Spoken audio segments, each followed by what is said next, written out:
창세기 40장. 이 일이 있은 뒤에 이집트 왕의 신하 가운데 두 사람이 이집트 왕에게 미움을 샀습니다. 그들은 왕에게 포도주를 바치던 신하와 빵을 바치던 신하였습니다.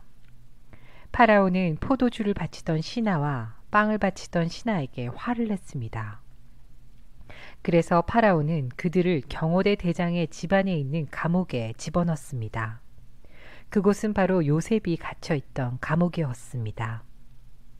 경호대 대장은 요셉에게 두 죄수의 시중을 들게 했습니다. 그들은 얼마 동안 감옥에 갇혀 있었습니다. 어느 날 밤에 이집트 왕에게 포도주를 바치던 신하와 빵을 바치던 신하가 모두 꿈을 꾸었습니다. 그런데 꿈의 내용이 저마다 달랐습니다. 이튿날 아침에 요셉이 그들에게 가보니 그들은 걱정을 하고 있었습니다. 요셉이 파라오의 신하들에게 물었습니다. 오늘따라 왜 이렇게 슬퍼 보입니까? 두 사람이 대답했습니다. 우리 두 사람은 지난밤에 꿈을 꾸었는데 그 꿈이 무슨 꿈인지 풀어줄 사람이 아무도 없다네. 요셉이 그들에게 말했습니다. 꿈의 뜻을 풀어줄 분은 하나님 이외에는 없습니다. 저에게 그 꿈 이야기를 해주십시오. 그러자 왕에게 포도주를 바치던 사람이 요셉에게 꿈 이야기를 해주었습니다. 꿈에 어떤 포도나무를 보았다네. 그 나무에는 가지가 셋 있었는데 가지에서 싹이 나고 꽃이 피더니 포도가 열렸다네. 나는 파라오의 잔을 들고 있다가 포도를 짜서 즙을 내어 파라오에게 바쳤다네. 그 이야기를 듣고 요셉이 말했습니다. 그 꿈을 설명해 드리겠습니다. 가지 셋은 3일을 뜻합니다. 앞으로 3일이 지나기 전에 파라오가 당신을 풀어줄 것입니다.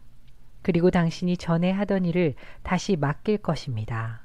당신은 전에 하던 것처럼 다시 파라오에게 포도주를 바치게 될 것입니다.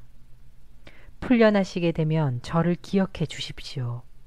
저에게 은혜를 베풀어 주십시오.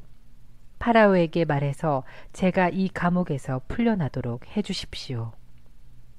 저는 히브리 사람들의 땅에서 강제로 이곳에 끌려왔습니다. 그리고 저는 이 감옥에 갇힐 만한 일을 한 적이 없습니다. 빵을 바치던 사람은 요셉의 꿈 해몽이 좋은 것을 보고 요셉에게 말했습니다. 나도 꿈을 꾸었다네. 내 머리 위에 빵이 담긴 바구니 3개가 있는 꿈을 꾸었다네. 가장 위에 있는 바구니에는 파라오에게 바칠 온갖 빵들이 있었다네. 그런데 새들이 내 머리 위에 있는 바구니 속의 음식을 먹었다네. 요셉이 대답했습니다. 그 꿈을 설명해 드리겠습니다. 새 바구니는 3일을 뜻합니다. 앞으로 3일이 지나기 전에 파라오가 당신의 머리를 베어버릴 것입니다. 파라오는 당신의 시체를 장대 위에 매달 것입니다. 그래서 새들이 당신의 시체를 쪼아먹을 것입니다. 그로부터 3일 뒤엔 파라오의 생일이었습니다.